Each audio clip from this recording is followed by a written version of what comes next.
Everything seems to be doing good.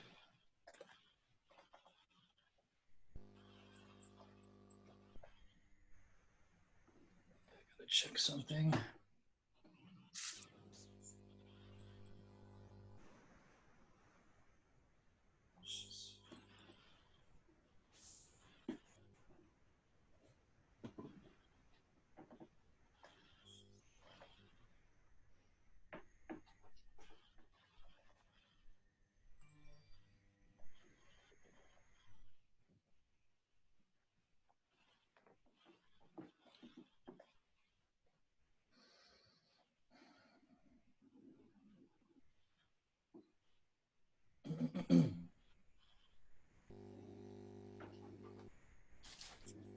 Some like background music or something. I know. I can play music.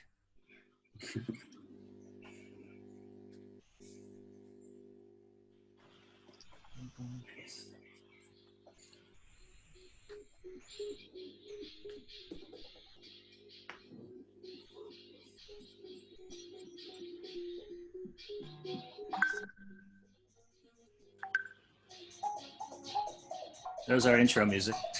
There you go.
My old friend. How are you? Old friend.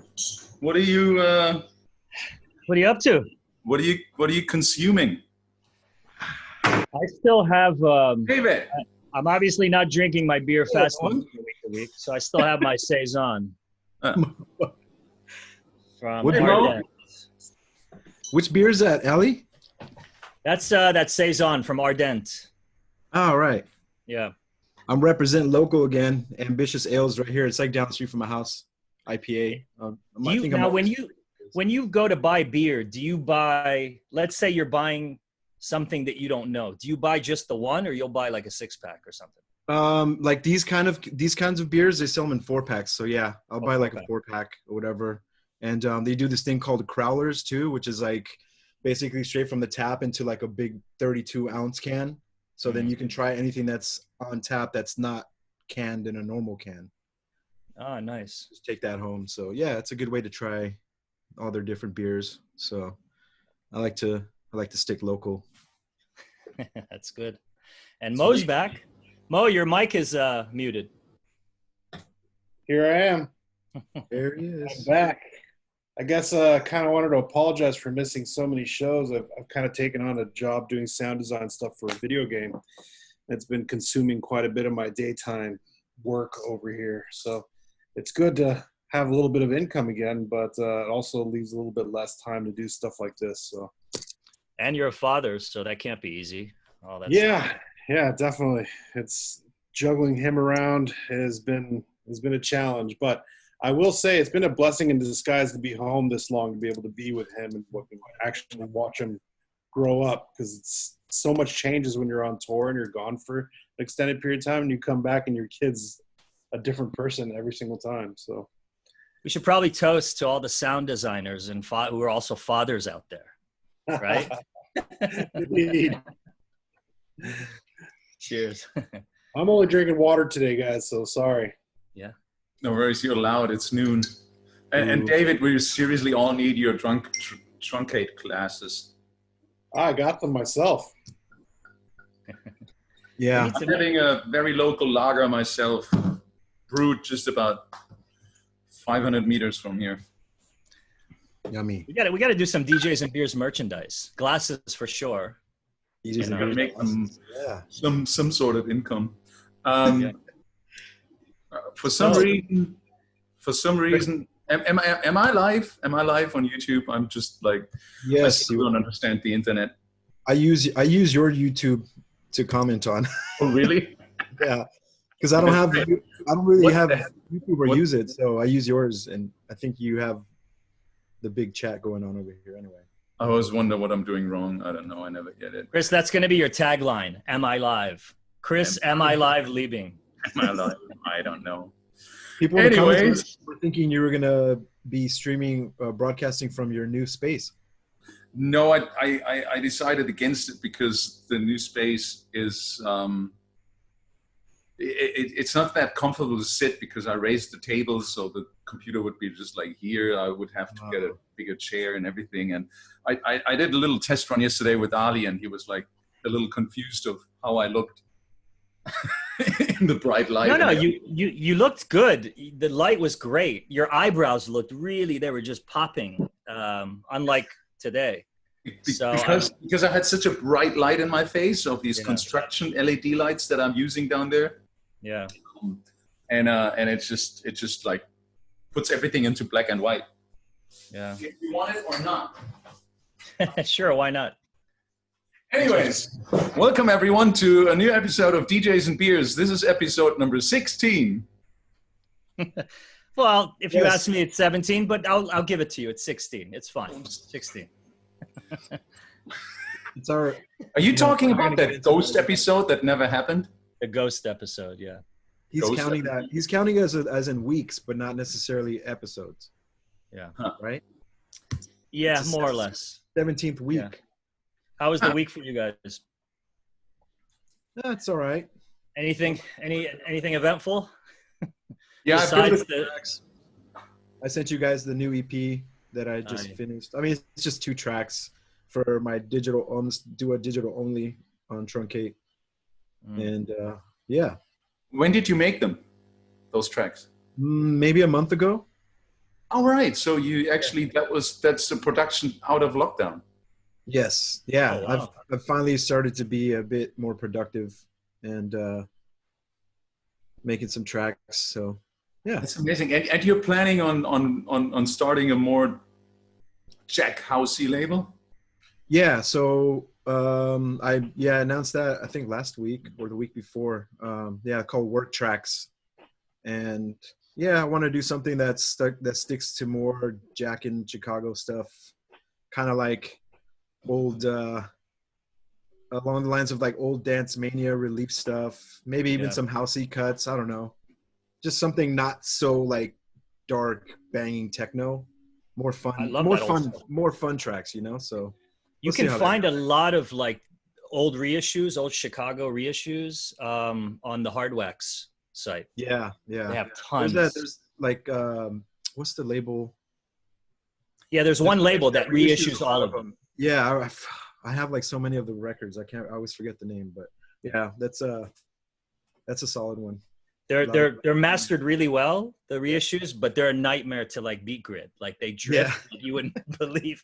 But you guys are on Tractor though, right? Because like I remember when I was on Tractor, I've always like why didn't they make like a warping function like they have in Ableton? So like you know what I mean? Because if you put it on the grid, oh, they do. Yeah, it's an auto grid. It's called.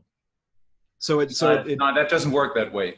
It doesn't do elastic audio, but it does put a beat grid, I think, right? Yeah, I know it puts the grid, but like to actually warp it, like if you were to drop the track in Ableton, you'd have to move the markers to get it on the grid. On the beat. Yeah, I think you would still have to do it in Ableton and export it and then play it into Tractor. Yeah, I used to do that. It was such a pain to like warp it, export, and throw in a Tractor. It's like, why didn't Tractor ever just make that an option inside of Tractor? It's probably crazy. I think it's a complicated thing to program. Yeah, that's what I figure. But that would be so great. I think it does it to some extent. But if something drifts a lot, then yeah, you got to like warp it first in Ableton. I know that you can put multiple beat grids or multiple beat markers on Tractor, but I think like you can resync after it passes one or something like that. Then you have to resync it to. I always felt weird about that doing this. Yeah. Yeah, because especially if you rip old vinyl, it always drifts just a little bit, so it's never just right on the grid. Yeah. So it's just so time consuming to go in Ableton, warp it, export it, and I've been doing a complete studio overhaul this week. Yeah, we saw the photo. Yeah, tore my entire studio down for the first time in 10 years. It's like a complete mess, but it's inspiring because I'm just rebuilding a new room, retreating the room with acoustics and new monitors, and trying to get back on my feet a little bit over here. I think a lot of people are doing that. Everybody I talk to is either like rewiring their home studio or organizing their old record collection. I have completely taken apart my rave cave. Wow, looks clean. Gone. It's totally gone. The rave cave. So Chris, let me ask you this. You're gonna make your music there, and then the rave cave, which is now gonna be renamed S58. Maybe, yeah. It's still called the Rave Cave 2. The Rave Cave 2. That's gonna be specifically for streaming DJ sets, right? You know, I have no idea what I'm doing. Really, like last Wednesday, I decided, you know what? I'm going to do my next stream from downstairs, which is below me, that construction site. And so I carried everything down there. I went to the hardware store. I got some pieces of plank woods and bricks. And I went basically back to the basics, to the very beginning. I built a DJ booth. I put all the equipment on there. It's really a rough looking space. And I set everything up with a camera so you can stream and with nice lights and everything. And then I looked around and I realized, like, whoa, this is really a little club here. And then I invited all neighbors to come by and say hi, or just tell me if I'm too loud when I'm streaming down there, because I got my monitors out of storage finally after 4 years, which almost made me cry when I saw them again. And the nice stands and everything. And it's just like so nice to have these things around you again. And yeah, and then it turned out to be a little house party. All the neighbors came visiting, brought gin tonics, and my Sunday was like the usual Sundays when we're on tour. Was that your first time? Was that the first little party that you had? That was my first little demo party that I had, and everybody in the house group chat was already like, when is the next one? So how many hours did you do this time? Yeah. Huh? How many hours did you do this time? I said it. I'm just gonna do. I actually only posted about it last like around 7 on Saturday night, and I said I'm gonna start at 10, and I'm just gonna play for 4 hours to test everything. I ended up playing 5.5 hours, and everything was working. I know what to upgrade, and I want to do this again in 2 weeks now. But I uploaded it on my YouTube. But you don't watch this now.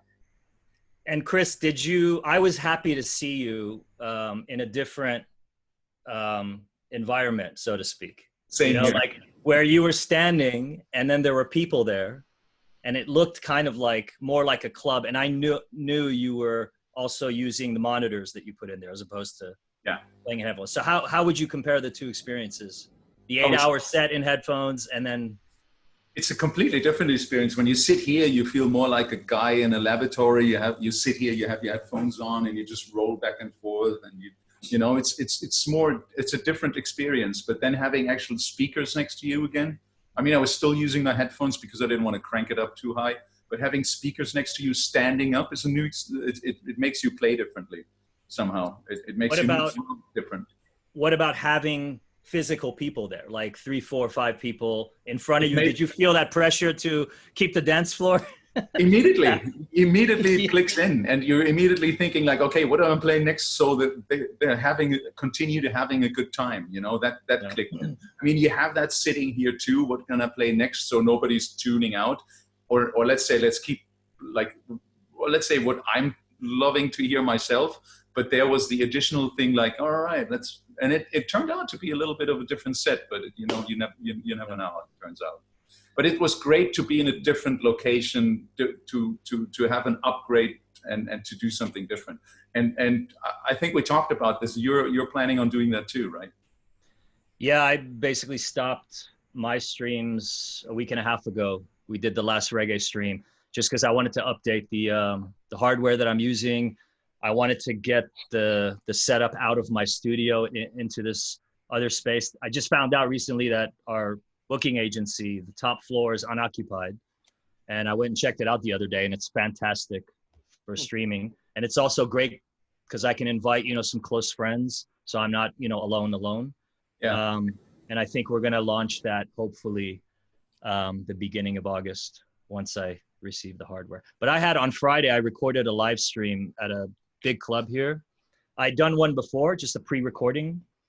And having done it before, I only brought like one friend, and then, the club capacity is like 4,000. So after that, I'm like, all right, if I ever do this again, we got to invite, the crew. There's like 7, 8 people that, we've all kind of been in self-quarantine individually, and we're the only ones that get together from time to time. So I invited them down, and we had like a little party and then a little after party. And, and on Saturday, this was Friday night. And on Saturday afternoon, I was reminded as I was waking up what it felt like the morning after or the day after to be, and just because I'd been starved for so many months of that feeling. Wow. It was nice, to have an audience, close friends. But man, I did not miss the hangover. No. But I noticed, I felt set back in time. I felt like being in the 90s at Tresor Club. I literally just had my strobe going, I had my fog machine going, I had the sound system next to me. The only thing was missing was the iron bars in front of you. And it just was that feeling. And you just realized exactly this is why you're doing this. You want to recreate that feeling. You want to create an environment where people are just together enjoying themselves. And that was so much fun. So apparently we have a new club in the house now. Are you also going to like spray paint graffiti on the back wall? I'm such a really bad spray painter, as you can see. That's fine. So if anybody knows anyone in Frankfurt who can do that on a more professional level, I would be happy to have those walls done, because they're really white. I mean, I have one wall behind me. I use a projection, but it would look cool. But I don't want to do what I did here. Like, this is really weird. And you should definitely get like a professional graffiti artist to come in and tag the walls. There's a YouTube channel. This guy, it's a really, really big and large subscribed YouTube channel on graffiti. And the guy who does it, he does kind of tutorials on how to do like buses and bridges and stuff. Can control. He's actually based in Frankfurt. Seriously? Oh, yeah. Can you put me in touch? Well, I don't know the guy. I've seen his YouTube channel a few times, but I'm sure we could send him a message, see if he's interested. Okay, that would be nice. Anyways, guys, enough about us. I'm really, really excited that we have about our guest tonight. Our guest is Palestinian DJ Sama, which many of you, including me, may have first heard about when Boiler Room did the first ever episode from Ramallah. That was 2018, Chris? It was 2018, yeah. But let's sorry. And yeah, I learned about her then. From having watched that, and I was transfixed, and I wanted to know more about her, and I reached out to her on Instagram and found out that she was a fan. We stayed in touch, and we decided to invite her out to the show. So let's see if that works. If I click the right button, Yeah. we should have Sama Abdul Hadi right here on the show. If that works out, does it? Ding, ding, ding, ding. Yay! Ah. Hi. Hey. Hello. How you doing? How are you, Sama? Good, you? Good. You, Chris, and I virtually met yesterday, briefly, for about 10 minutes. Yeah. Nice to meet you, David. Nice to How meet are you. you? How's everything, Summer? Good, good. Where are you now? Paris. Paris. Very good, because I just put this behind your name now, so we all have the locations. Everybody knows where we are. Cool. I'm still so new to this Zoom thing. I don't get it. Just people send me a link. Other than that, I don't know how to use it. That's okay. That's really all you need, just the Zoom Yeah. and. Yeah. We're just pretending to know more about it. Anyways, guys, whoever is watching, leave us some questions. If you have some questions during the show, we might answer them. I'm not sure. Sometimes we do, sometimes we not. But we're trying our best. Do we?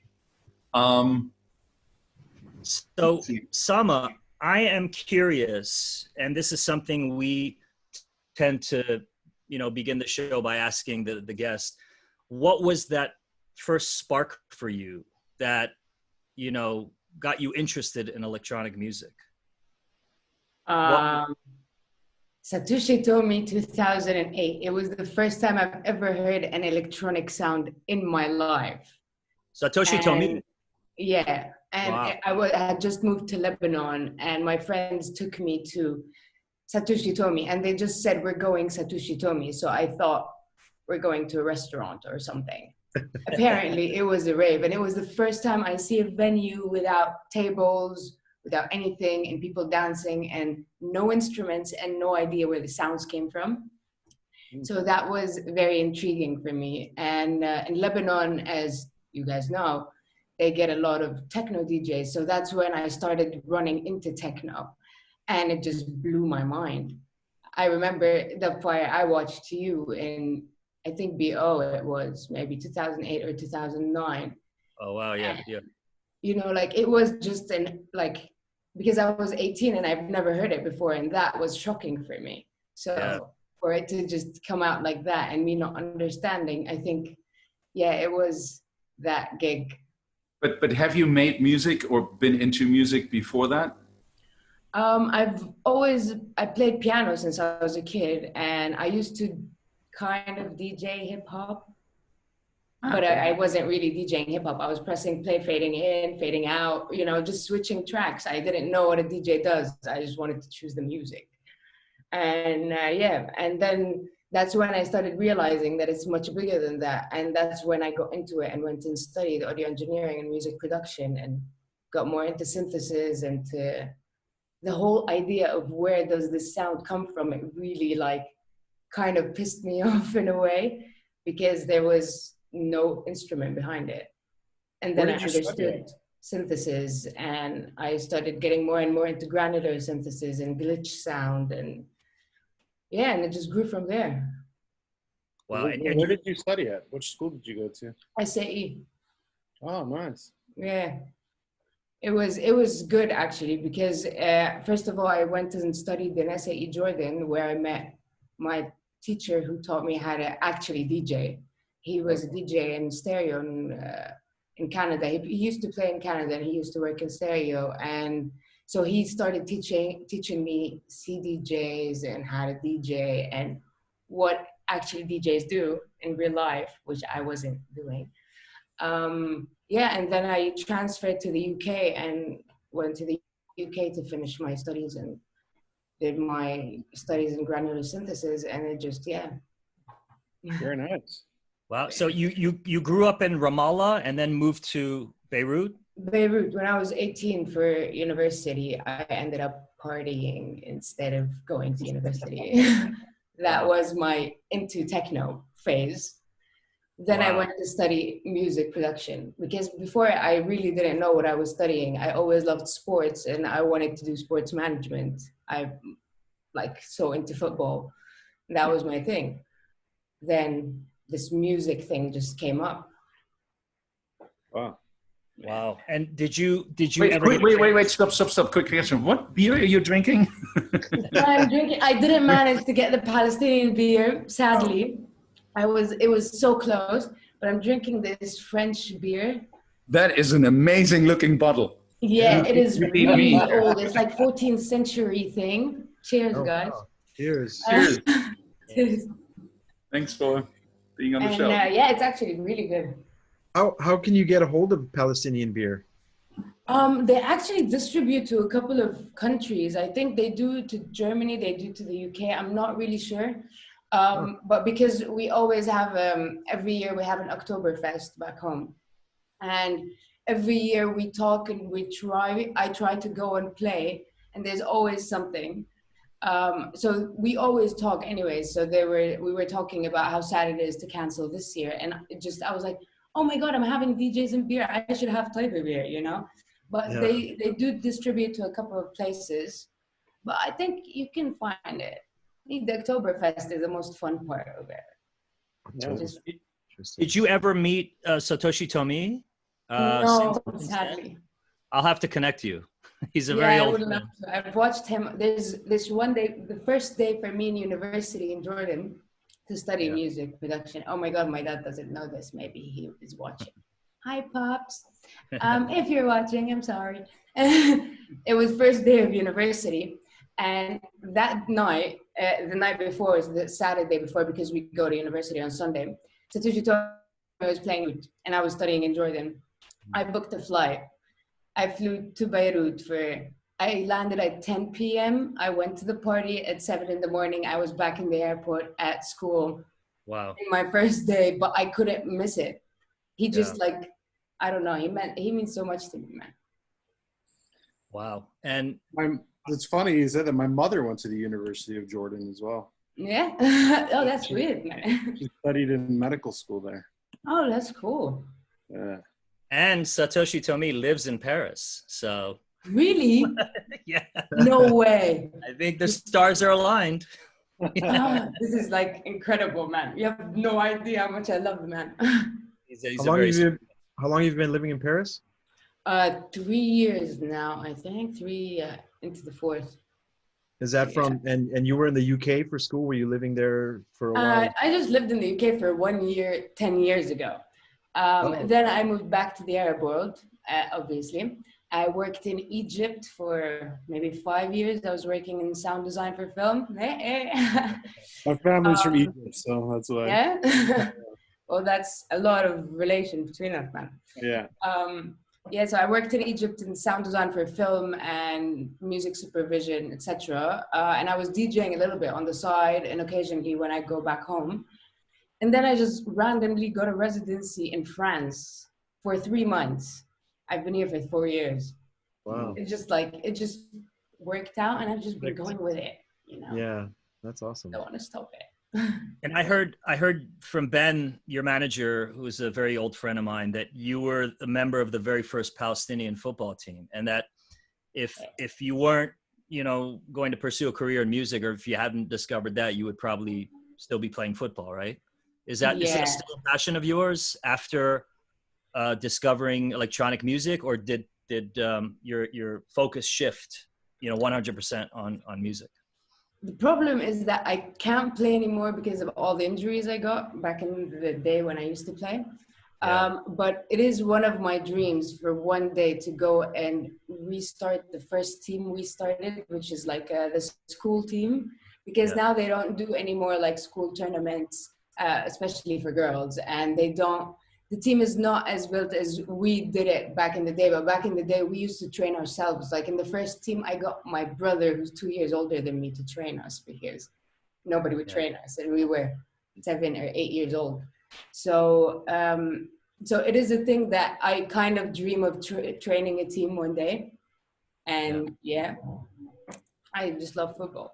So, wow, up to that point where you went to that one party that Satoshi was playing, you were a footballer pretty much. Yeah. I was a footballer and an ultimate hip hop person. Like I used to break dance and hip hop and the whole thing. Like we had our own crew and everything. And that's the thing. That's why techno, just opened something for me, because it disconnected me from all the kind of reality checks of what kind of is in hip hop and in rap, and in that. For me, it was very direct, my connection with rap and hip hop, you know. Grew up in Palestine. We have a big scene for Arabic hip hop and Arabic rap. There's a lot of anger. There's a lot of like, you know, like rap is needed in a place like that. And techno just opened a new door for me, which was not related to any words or any direct message. It was just this bubble of sounds that I didn't understand, and I could just dive with them and go with them to different places. And they had the rhythm that I'm used to, which we have also in Dabke, and I always dance to. But it just had this, I don't know, it disconnected me from reality in a way. It gave me a new space. Do the young people in Palestine, Ramallah, where you grew up, did they identify with like the Black experience in America, and therefore like hip hop music that represented that? Was there a big connection? I think so, because Arabic rap is huge in Palestine. Like we have some of the biggest groups back there, and I think the fact, especially the inside of the people that live inside Israel as well, because they deal with racism and you know, all of these issues that African Americans deal with. So they find this connection as well. And they find it, because also the thing with rap is that it's very expressive genre of music. It is based on the words and you sending a message, and it's very like energetic in a way. It lets out, you know, your anger. Even when you're lip syncing to somebody else, you feel that, you feel the energy coming out. So I think this is why it is one of the main ways of expression back home. Yeah, I mean, all music is a release, but hip hop especially. I used to be a hip hop DJ, and for me, I really identified. Yeah, I still love dancing to hip hop to today. Like I just, you know, just put hip hop on and you find me like all the way. You're quite the dancer. Any hip hop into your sets at all when you're DJing? Not as much as I would like to, actually. The thing is, when I started learning how to properly DJ, that's when I started so much respecting hip hop DJs. You know, what they do is magic, and it is something that I don't like think that is easy at all. And that's the thing. I think I started DJing because I've always wanted to scratch and know how to do that trick. But I never pursued it. And I think I really need to, because it has always been a thing that I wanted to do. It's so fun. Like when I first started DJing, I started basically with turntablism and stuff. I would like watch VHS videos of like Q-Bert and Mixmaster Mike and just be like, okay, that's where I learned how to turn the turntable sideways and like, you know, to have them closer to the mixer. I didn't know all these little tricks, and there was literally videos, instructional videos on how to scratch and how to beat juggle. And I was so like, that was my beginning of DJing, was like the hip hop part first. Then the electronic music came later about, you know, mixing a bit different style, you know. It is. So it is very different, because electronic is more of layering and creating these like different layers and just creating a remix of it. With hip hop, it's jumping and scratching. It is completely different ways of mixing. This is why I always like bring it up to when I talk to native or whoever, you know, just please stop putting jog wheels. Like seriously, I'm sick of seeing jog wheels. I don't need them. If I was scratching, I do. But I really don't need them. They're just space. I could use so many buttons more, you know? It'd be more fun. Did you ever learn it to mix on vinyl at all, or was it just straight digital? Yes. And until today, every time I see a vinyl, I'm like, no, I hate you. You are too much for my... my teacher is the one that was in Jordan. He's very analog. He doesn't do controllers. He's like, till today, even production is on Pro Tools. Drives me crazy. But he was very much with, you learn the basics and then you do whatever you want. So he's very insistent on me doing vinyls, which I really is just like stressful. Yes. And then CDJs, and then I started going on. And even when I played controllers, he wouldn't let me get an effects machine until like 6 years after. I was just playing equalizer just to like get it. Yeah. But I thank God that I know how to CDJ because it helped me so many times where they lost my equipment. I didn't have my equipment, something like that. But yeah. That would be my question. Like, what kind of equipment are you using now? K2s, X1s, and push or a machine, depending. But I just love because I can recode it. I can do so much more. So I still do sometimes CDJ, but it's just like if I do 3 gigs in a row, by the 3rd gig, I'm just standing on it and I'm like, okay, I just want some extra thing to do. Yeah. I don't know. David, you're all alone on this one, man. You're not alone on that one. No, you know what? I always use Chris Liebing actually for every time somebody's like, you don't use CDJs. I'm like, go deal with Chris Liebing and then come and talk to me. You know, it's now we're you know, it's beautiful. No, CDJing is beautiful, but now you can do more with it. You know, there's so much more. I can do like 12 channels now, man. My thing was with with playing with Tractor and controllers. It was just the setup and breakdown at every gig. I got so tired of that and traveling with the whole extra bag of gear. I mean, that's just me being lazy. That's all it was. And then once I saw that I can have all this music on a USB drive and link up 3 to 4 CDJs, I was like, that's it. I'm sold. I'm good. Yeah, this is why sometimes I love knowing how to CDJ, because sometimes I'm really not in the mood to travel with anything and I just take a USB. But sometimes I just want to go, you know, like play some strings over percussions over 4 tracks and have 12 effects and turn them off with 1 button because, you know, like. Yeah, I totally get it. It's like almost like a producer mindset. You're like reproducing tracks live. So after David switched to CDJs, we'd be doing gigs and he'd pull his thumb drives out and be like, dude, would you please hurry up? We got to go. And you know, the cable's like, man, chill out. I'm almost done. Sama, do you like, there's obviously the majority of female techno DJs play with vinyl. Did you ever feel the pressure to follow suit, like to do the same, to be taken seriously as like a techno DJ, or did that never enter into your mind? Well, a lot of people do use that comment and they're like, you're not real until you CDJ and stuff like that. But that's the thing, is that I learned that and I can do that, but I'm doing something else, you know? And that's when, after a while of me getting sick of it, I started using the Chris Liebing sentence. Is that you go convince him that he's not really a DJ because he doesn't CDJ, and then come and talk to me, you know? But after a while, and like, especially like seeing me, because I've always watched Nicole Mudabbir like since forever. And especially, for example, Richie Houghton, man. He's constantly with the technology and he just creates magic every time, you know, since he was doing vinyls till today. So like there are a couple of times where the pressure made me go on a full tour of CDJs, but that's with me feeling that obligation that I have to prove myself. With time made me feel like, you know what, I don't care. You know, I'm doing what I do. I know what I know how to do. I know what I'm missing from what I need to learn more. And that's what I'm working on. I don't need to prove anything for anyone. Exactly. In the end, that's what matters. Yeah. Also, I think it's your, you know, having studied piano and having like some musicianship, like getting into sound design, as I'm sure you're going to talk about more on this chat.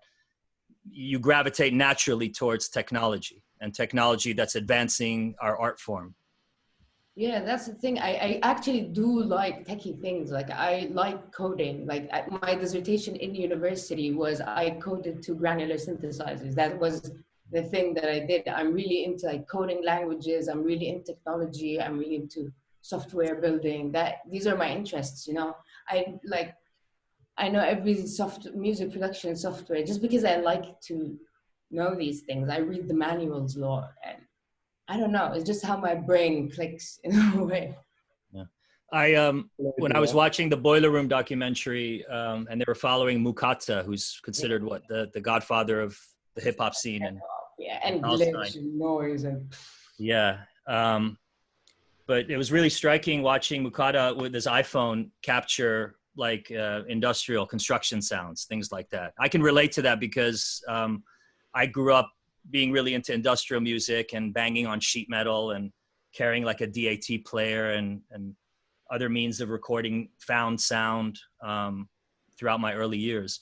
And I noticed in your solo documentary, which is not out yet, which was amazing, you were in Cairo and you were talking about really paying attention to the street sounds in Cairo. So is that something that you naturally do wherever you go? And do you notice, like, first of all, capturing sounds to use in your productions? And then do you also notice the sound of a city? And which city has the most honking horns? Sorry? Sorry? Which city has the most honking horns? Well, I think it would be India, but I haven't visited yet. But after it, it's Cairo.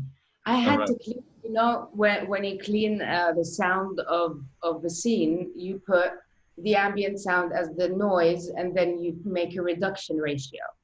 Okay? So in Egypt, to get the people's voice, you take the people as the noise and you flip the reduction because the noise is way louder than people. It's just like, I had to learn so many weird tricks to clean the sound of Cairo for films.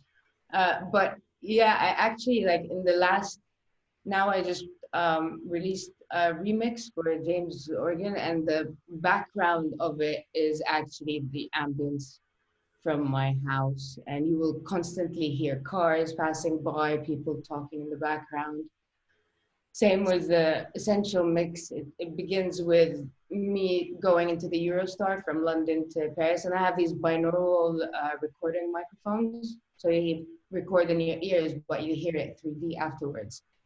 And I'm always kind of recording sounds with it, but because I always build libraries, so I have like a hard disk of 1 tera of all the sounds, like can get you jungles from any country in the world, literally. Wow. But because I had to build those libraries while working on films, I worked like for 5-6 years on films. I had like 30-40 films in like different festivals. So from them, because I did a lot of location in them and from the sounds in them, I just create different libraries. Yeah. So in my sets, I'm always playing. There's this bird sound that I always play. If you've ever noticed it. But I just use it for drops. There's a car and a plane, and there's Pakistani street seller that I once recorded that has this voice is very rhythmic. It goes like it's rapping a little bit. I always use that in sets. Yeah. I remember that I remember the bird that old classic house song Sueno Latino had that bird kind of chirping sound that was on a loop, and that's when I fell in love with like bird sounds, bird noises in dance music. It gave me that island vibe, you know? Yeah, because they're huge. They just like resonate, and they just like they go wide. So when you let it go, it just goes you know. So even like when I just step on stage, I just press the bird, and you just find me stepping, and then it's you know. I don't know. It's just like sometimes I just hear it in my head. I hear a car passing by, so I press the car so it would pass by, and it would like be okay for my ears, and it wouldn't annoy me later on. So going back to the Boiler Room event, that was a big deal for the scene there, right? I don't think the rest of the world even knew that there was something happening there, that there were individual, really talented individuals, you know, into hip hop and other styles of music that were creating something really special there.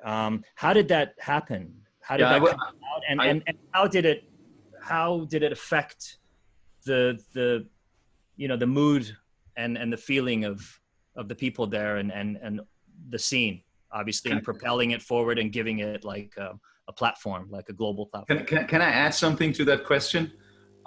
Just a little pre thing. I was watching the Boiler Room set actually for the first time 2 days ago when I got the link sent, because I kind of missed it. I don't know. And usually when you look into some of these sets and you try to get informed, you kind of like switch through them. And I started playing your Boiler Room set, and I was like instantly, I let everything go around me. I was just sitting there and watching it. And I found myself 40 minutes later still like being sucked in, not only by the sound, also by the surrounding, by the energy that you transmitted, that the crowd around you transmitted, the faces, the happiness in the faces, and then knowing that this moment probably was one of your key moments in your career so far, I suppose. Did you like tell us all about that? Because I want to know where it was in Ramallah, because I saw one drone shot where they flew up the drone and you could look down. It was literally like this little triangle in the middle of streets where it's just like, what's going on? And while you were playing, did you already have a sense of what this is gonna do to you? What's happening there? You have no idea, man. Okay, so basically, okay, I didn't know that Boiler Room were coming. Apparently they were fixing it with the rest of the people, but I had no idea. And in Palestine, we watch Boiler Room a lot. Like in house parties, pre-parties, after parties, you always find like a projector and a Boiler Room, you know? And I've always wanted to go into a Boiler Room party. That's it, you know, just go and dance in one. So that's the thing. So they decided to come, and then they called me, and I don't think I believed it was really Boiler Room until I saw the video afterwards and saw the logo, and I was like, okay, maybe they are really Boiler Room, you know? It was just surreal that they were coming to Palestine and they wanted to showcase this. And for me, I knew it was the showcase. You know, I practiced the set, I've heard it, I haven't slept for like 5 days before that day. And the thing is, back home, you know, sometimes the parties go on, sometimes parties get canceled. You don't really know when a party is going to get canceled. And because it was on a Friday, and usually Fridays there's clashes and shooting and stuff happening back home. So it was really like a sensitive day. And usually people come to the party late, as usually everywhere in the world. But that day, I don't know what happened. Everybody was there early, and it was at 12. Like, it was an early party, and everybody was there before it. Everybody's ready to make the best Boiler Room in the world, you know, and everybody's so ready to dance. I think we had like issues before it that we haven't been doing that many parties. So everybody just wanted to let go. And they knew, because usually we don't have limits for parties. The party starts until the police come and close it. That's every weekend. And usually they come and close it at 1, 2 a.m., something like that. This one, we knew it was ending at 10.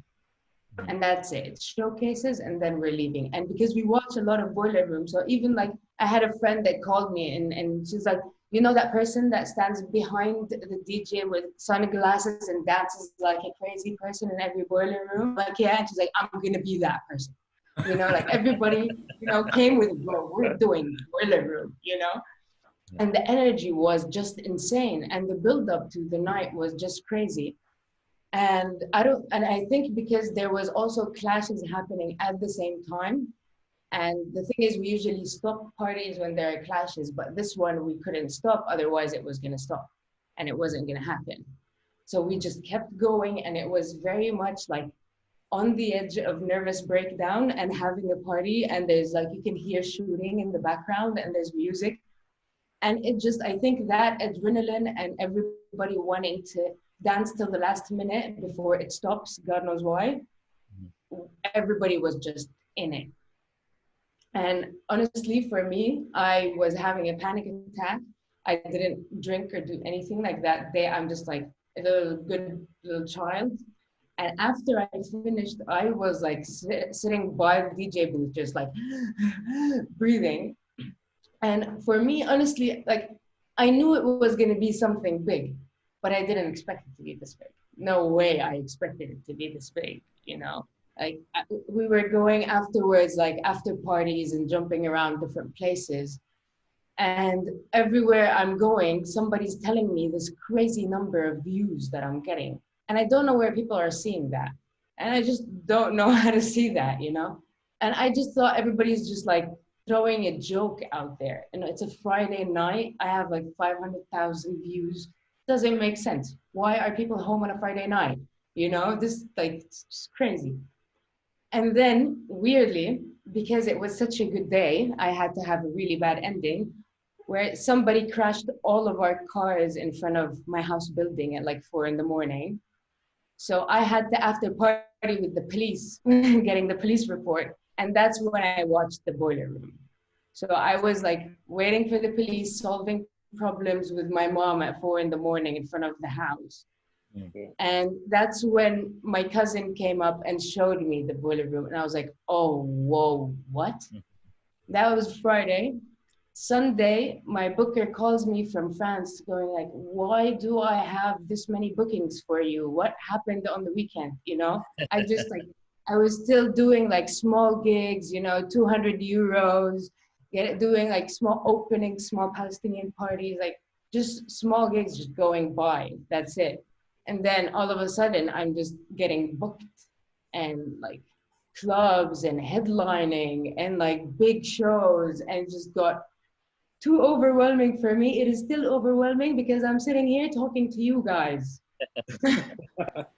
Did all the other artists who were part of it feel the same way? Like, did they feel like this is finally, you know, something that's going to, you know, announce to the world that there is something going on here? There's really talented people, and that you guys are no different than anywhere else in the world, you know? Yeah, and I think it did, because after it, we started getting people to come and party in Palestine. Like the New Year's, right after The Boiler Room, we had like 15 people fly in from Berlin to Palestine for a New Year's party. Mm-hmm. And we were just standing there and be like, why are you in, what? This is just wrong, you know, like, it doesn't make sense. But people are coming more and people are speaking about it more, you know, and it did change the conversation a little bit also for me, you know, that people start finding me as this, and oh my God, you DJ, you're a woman, you're from Palestine. Yeah. Now they can see 7 others. I think the Boiler Room had a pretty big impact globally. I mean, to be frankly honest with you, I don't ever really watch Boiler Room, and I'm sorry if I've missed any of your guys' Boiler Rooms before, but I really don't watch them. But I did catch yours, and it was incredibly captivating. I had never heard of you before, and somebody had sent me a link like, you need to see this. And in the past, when I've like been through a Boiler Room, I just kind of skimmed through, and I just turned it off. But I turned it on, and I sat back, and it was the first time that I've actually sat down and watched an entire Boiler Room for like an hour or more. Yeah. I honestly think my friends are doing such an amazing show. You know, the vibe was incredible. Yeah, and you could feel that. Even that was in the video. You know, like it was very close and it was very intimate and it was very like, behind me is my cousin, in front of me is my brother, on my side, you know, is my best friend, and that's what made it, I think, that way. Yeah. Did it have a positive effect as much as it did on your career on the other artists that were a part of it? Did they? I think so, yeah, because we all started touring. I don't know how much, honestly, because mine, it just took off in a ridiculous way as well. Like that was just stupid, you know, because I just like it. Just the jump was too surreal for me, that I've been having a panic attack for the past year, not sleeping. And like literally for every show for me was me just going through nervous breakdowns for 5 days before it. Like me playing back-to-back with Nicole Mudabbir, that was me 10 days freaking out. I was calling her every day going like, how do you play back-to-back? I forgot how to DJ, you know? And it just jumped to this ridiculous like step. But for the others, honestly, they're all touring international now. They're all like either living back home or living outside and touring. Muqata'a is in Berlin now. It gave us all a platform, and that's the thing, and it sent the message. Did you were you traveling with the Palestinian passport, or forgive my? Jordanian. I'm a person that returned. So my family got kicked out in the 60s. And when we returned, we had a refugee passport to Jordan. So I have a Jordanian passport, with a Palestinian ID, and it's like a bit of a mess. I have like 7 documents or something. But you're covering all the bases, so that's good. Yeah, I have to, because otherwise I can't go here or there, or, you know, so it is a bit of a mess, but yeah. And did they have to get a special permit to do that? And was it in danger of getting closed down, or everything was set? And Oh, like, no, we were constantly waiting for it to close down. Our police didn't know, and they got really mad afterwards that they kind of like attacked the people that were in the video. And the Israelis didn't like it either. They took all their cameras and all their footage for Boiler Room for like 2 weeks and then sent it back to them to the UK. Wow. And nobody really liked it, but we had fun, so. You know. I forgot what I was going to say. I was going to ask a question. Go ahead, Ali. I was going to ask a question, but what I'm curious about is how difficult, how easy is it actually in Palestine to have the right equipment to get access to music? Because we had Matthias Kaden on 2 weeks ago, and Matthias grew up in East Germany. I mean, he was pretty young when the wall fell. I think I remember he said he was 8 years old. But I know more stories about older DJs who came from East Berlin just before the wall fell, and their stories about how creative they had to be in order to throw a party, in order to get the music going, in order to do this all was quite intense. How do you have to imagine? How is it in a place like Ramallah? Yeah, it's kind of messy. We don't have like record stores, obviously. One more reason why we don't do vinyls at all, because there's no vinyls anyways. But so, for example, when I go, I put my equipment and everybody plays on my equipment, for example. It's usually like more of a collective base. So our last venue that we were doing parties in, that was called recently, it was this underground kitchen that we managed to like fix up. So the DJ booth is actually the stove, and the lights just go through the ducts. And we're actually in the kitchen of a family restaurant that opens in the summers only. So we were using that in the winter as a hiding spot. And I think when we did, so we have this music expo in Palestine that recently started happening, the PMX. And when we decided to do the DJs expo of the PMX, and a lot of people were coming in, and we had 2 stages, 15 DJs going on, that's when the police caught us, and they came running and they closed us down. And that's ever since we can't do parties there. But it's usually that you get creative. Yeah, you find somebody that is willing to give you a piece of land out in the mountains, or an underground kitchen, or that, for example, the place where we had the Boiler Room is the place where we usually hang out, where we usually have everything. And because the owners are our friends and they allow us to do this, and they support us a lot. They've been going through a lot of trouble for hosting these things, but they constantly reopen and rehost and go through trouble and reopen. So it's a constant struggle. But at the end of the day, the whole life is a struggle. So you just keep going. Are like the punishments pretty severe for throwing parties over there? No, not really, because it's not really like a religious thing or something. It's just like with time, they managed to limit the hours until midnight.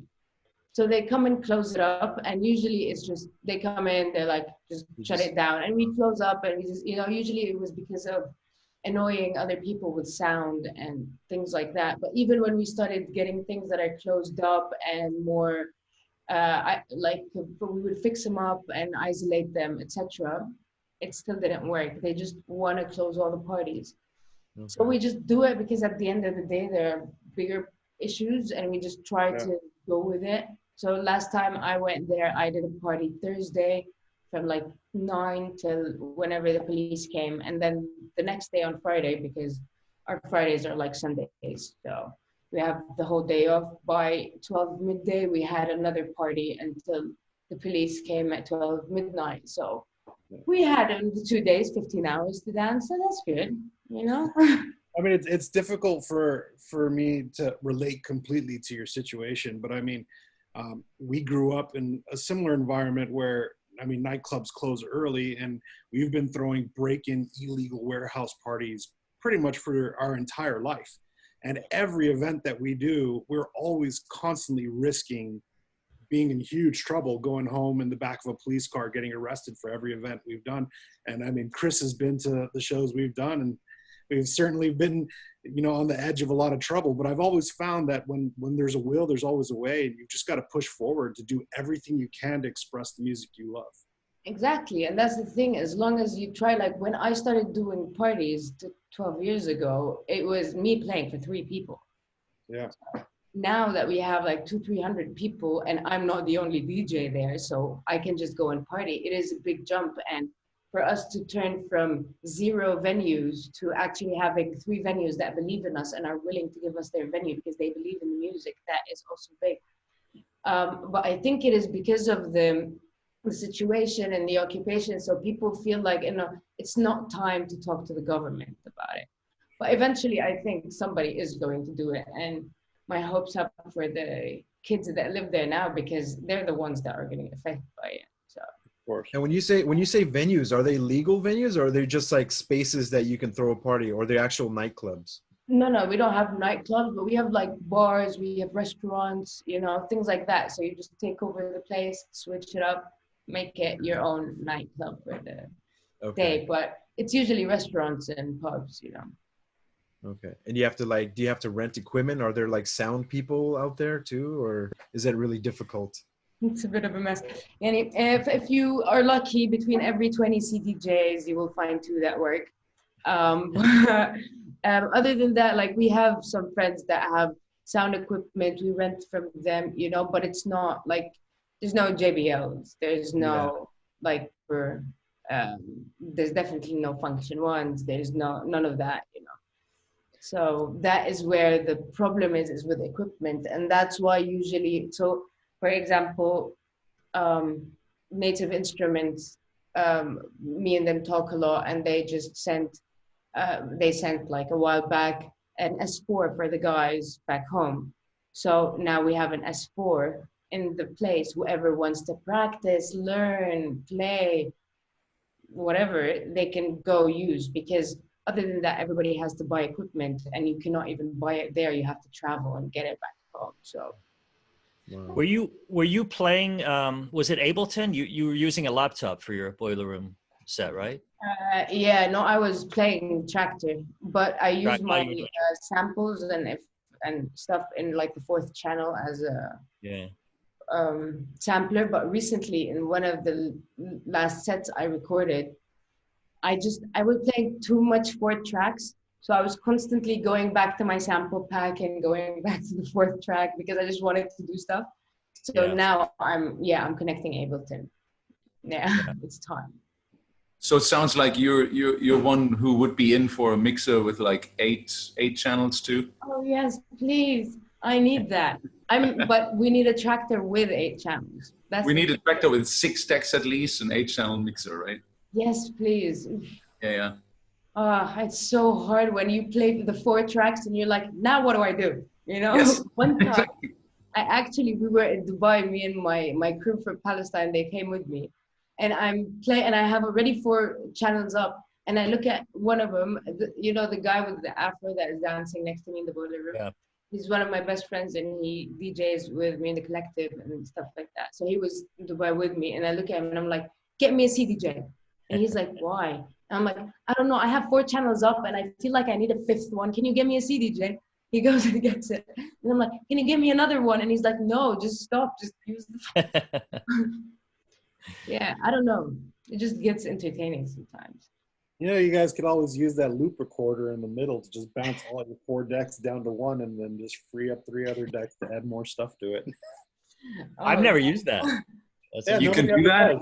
Yeah. You can do that? Of course you can. Yeah, but then it would be just a loop.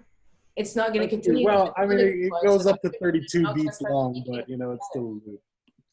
It's funny, like Richie and I used to broadcast what we were playing on Radar, this application called Radar, which one of Richie's crew developed, just so we can share the information, like the song information of whatever it is we're playing in real time as we're playing it. But sometimes we're not even playing that song. We're just playing like one loop. It could be a 1-bar loop, 2-bar loop, whatever like that. But I would always get people coming up to me and telling me, "Oh, thank you so much for playing my song." I'm like, "Well, I don't know if I really played your song, but you're welcome." I sometimes just play a full like track. I don't even loop it. I just let it go and just mid up, because it would have this cool percussion-y thing that goes like off the beat. I don't know, like it's just. But sometimes when you play 2 tracks on top of each other and they're not even in the same scale or something, and then they're just speaking to each other, you know, like the piano is speaking from here and then the violin replies from that song, and you're just like, this is perfect. This song should be combined. Do you key your music? Do you play in key, or you're just, you know? I never got the 12D, 11. I don't know what they write with them, but. In the beginning, okay, so I didn't really know what I used to do. So I used to DJ, cool? And I never really understood the difference between all the genres. Like even me knowing the difference between Berlin techno and Detroit techno, that was like really new. That someone came to me and was like, "You play nice Berlin techno." And I was like, "Oh, there's another country of techno? I didn't know that, you know?" So they started explaining to me the difference. But for me, Detroit techno, I thought that was house, you know? And then things just started colliding in my head of how many subgenres there are to the EDM genre. Yeah. And I just go on Beatport and listen to stuff, and buy whatever I like. You know, I never really concentrated on what is the genre that I play. So it was like very kind of shocking for me that I play Berlin tech. I like never, because I started playing it before I even been to Berlin. So I didn't even know that it was Berlin techno. May I ask what Berlin techno is? I don't know. It's the melodic. I have no idea. I seriously don't know. There's so many techno and just listen to everything and buy what I like. There's so many but layers. I really don't know what Berlin techno would be. As a guy from Frankfurt, you know, there has always been a little like. I think now when people say Berlin techno, it's like about Berghain. It's like this like dark kind of stompy. Really? Techno. But Berghain has two different kinds of techno. That's what I'm There's guessing. the main room techno and there's the panorama techno. I play the panorama techno. Okay, so yeah, that's more. Yeah, I guess it's more of melodic, but but I didn't know what kind of music I played, and I didn't know on what basis my ear actually decides this track works next. And then my teacher came and explained it to me that my ear hears the melodies, maybe because I play piano. That's why I was like, oh, maybe I do actually hear the melody. I never knew that. So like a couple of months ago, concentrating if I'm matching the scale without me looking at the scale, without me knowing that I'm doing that. So I think I do that, but I didn't know that I do that. So I'm still figuring out if I do that. I think you're just naturally more attracted to more musical stuff because of your musical background. Whereas me, I never learned how to play an instrument. I have no musical training, so I just like noise. I just like, even if it's not on key, I have no idea. I love noise though. It's just like, okay, cool. I like the way this sounds. Like I like percussions, I like noise, I like glitch, I love glitch, and I love experimental, and I love melodic. So it just, like I could start a set with experimental music and end it with experimental, but go all the way up to like 132, you know, psychedelic, and then go back down to experimental. I love doing that. Sama, tell me about your set in Berlin. It was at Menschmeyer, which is run by the Fusion Festival guys. Yeah. And I think the same night, was it the same night you also played back-to-back with Richie Houghton? Oh, no, that was another night. That was another night? Me and Richie, you were playing in Catablau. I was playing at Sisyphus, and I'd come in that day on no sleep. I knew about this party that was happening like an hour away in the woods. It was supposed to be for this experimental film, and I really wanted to go, but I had to get a little bit of sleep. I had to play from the beginning rather early, And yeah, I couldn't drive all the way out there on no sleep and then rush right back and start playing a 4-hour set. So unfortunately I didn't make it, but I was there in spirit. How was that experience for you? It was, you know, it's Richie Hawtin. What are you gonna say? Honestly, because I didn't expect it, and it just happened to be very natural. Like I've met him a couple of times before, but in that space, it was just like we were there. You know, everybody was friends. Everybody was in this like beautiful place, and everybody was like on the same vibe. And he was playing, I was dancing my ass off, and then I started playing. And for me, it's always big pressure when I have to play for somebody I really like look up to. And then I'm just like really nervous. And then a friend comes from behind me and they're like, Richie's dancing in the middle of the dance floor. So I look in front of me and he's there dancing, you know. And then all of a sudden Richie's not there, and I look behind me and I find him behind me dancing, you know. And I'm like, yes. And then I don't know if you went to the location, but the bathroom was so far away as usual. And so I had to go to the bathroom, and I was playing for like God knows how many hours. So I looked at Richie and I'm like, I need to go to the bathroom. Can you like take over for a minute? And he's like, yes. He takes over. I go. I come back. He's like, my turn. I need the bathroom. So I take over. He goes, and then he comes back, and we just start playing back to back out of nowhere for, I don't know, for like an hour or two. And like the whole time I'm like, I'm not going to remind him I'm playing back to back with Richie Hawtin. I'm just not going to say anything. I'm just going to keep playing, you know? And it was surreal because I'd never played with, wait, did I play with that mixer? I'm not sure. You played with the Model 1. I'm sure you played with the Model 1. Yeah, and no, but I'm thinking if I played with it before, because I remember I looked at him at some point and I was like, okay, so can you explain to me, please, what this mixer does? Because I've never seen it before. And so he was literally giving me a class while we were playing, while we were, you know, Saki. Yeah, Saki. I was going to ask you about, was that your first experience with Saki?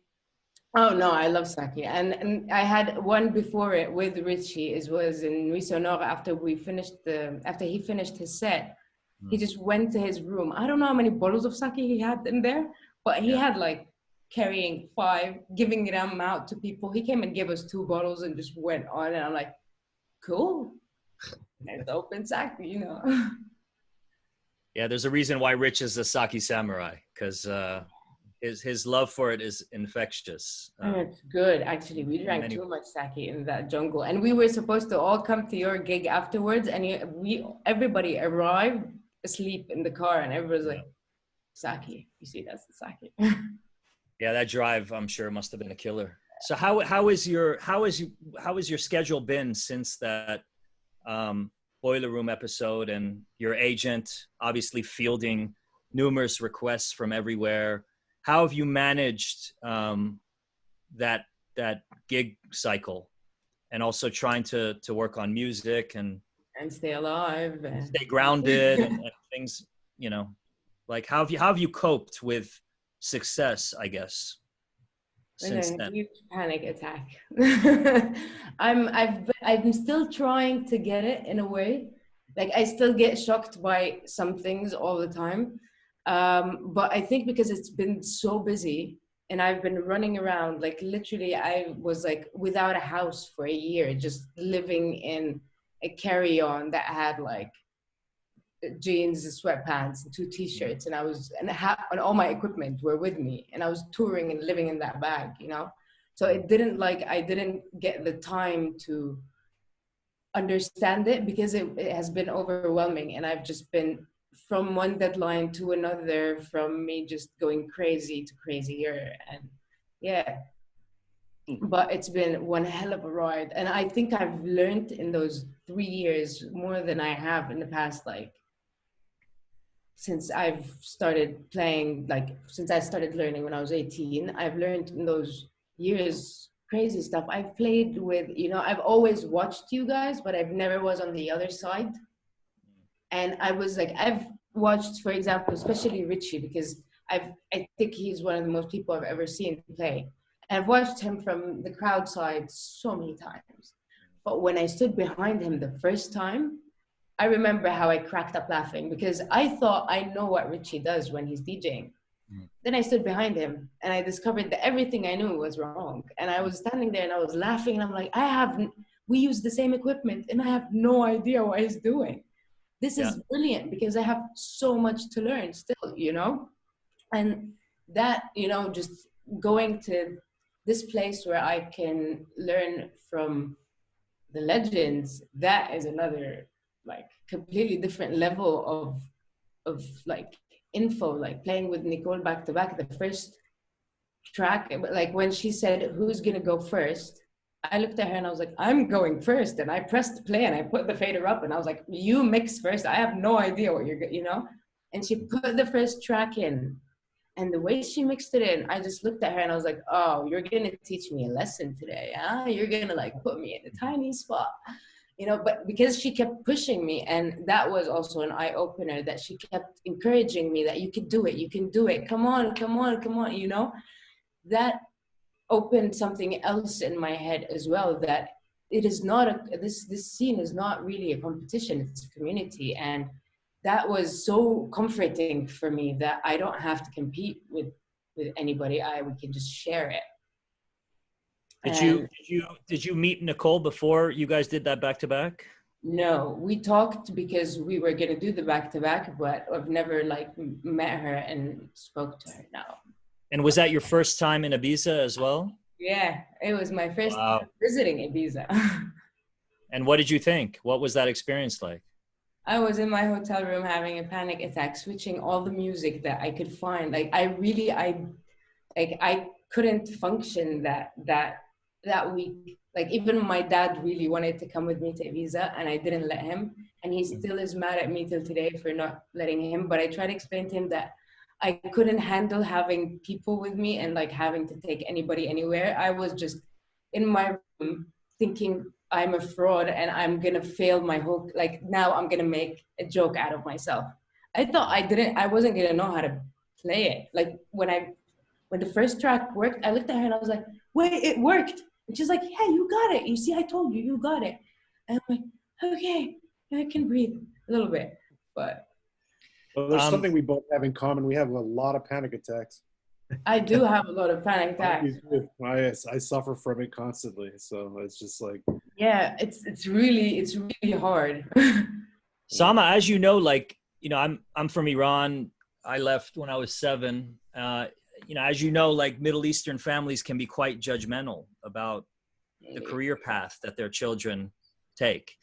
And how was your family up until the boiler room thing and your career kind of exploding globally? Were they supportive? Were they always supportive, or did they become supportive when they saw that you had this crazy brush with success? And did they become more supportive, or what was it? And where are they? Are they still in Palestine, or are they? Yeah, they're still in Palestine. The thing is, it's, you know, they were ultimately supportive. They've always been supportive. My dad always just went with whatever I said. I'm the baby in the family, so he just laughs and let me go with it, you know. He's like, okay, yes, DJ. So he says that I even started DJing at 9. I don't remember the 9. I remember 13, 14, you know. But he was always there, you know. He, in my first gigs when I was a child DJing, he used to come with me, put up the speakers, come pick him up because I couldn't drive, so nobody was gonna put the equipment. So he would come and put up the equipment with me, and then he would leave because I used to tell him that he's gonna embarrass me if he stays, you know, a child. And then he would come back to pick me up and pick up everything with me, and it was incredible. And they always went with it, but I guess as every parent is, they always wanted me to be in the safe side.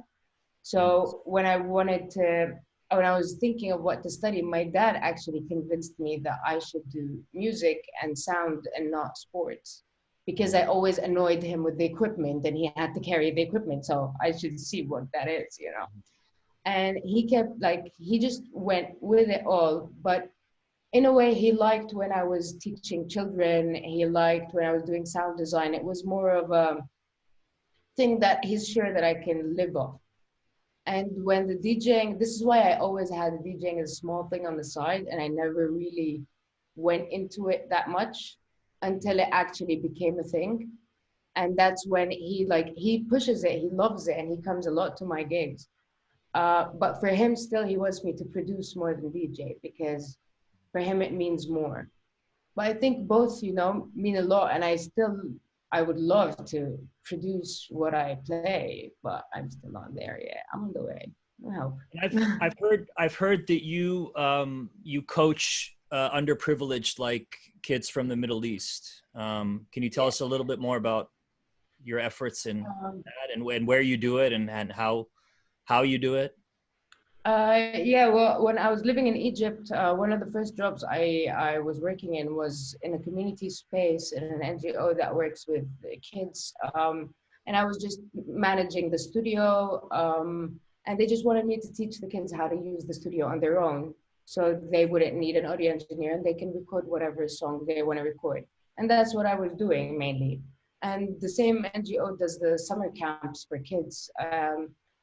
And that year is the year they took me to do the audio department curriculum. And they get like 90 kids from all over the Arab world, from like 8, 9 different countries, all between the ages of 12 to 15. And the whole point of it is digital ways of expression. So they teach coding, hacking, filmmaking, music production, acting, dance, everything, And they usually try to get all the different kinds of kids, privileged kids and non-privileged kids, because the mix between them is important as well.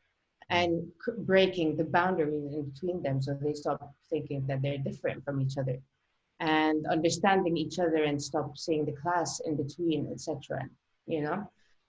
And I think for me in the beginning, I didn't want to do it because I don't really think I like kids, and I don't want to teach kids. But it was life-changing for me. I did that 1 year, and I do it every year.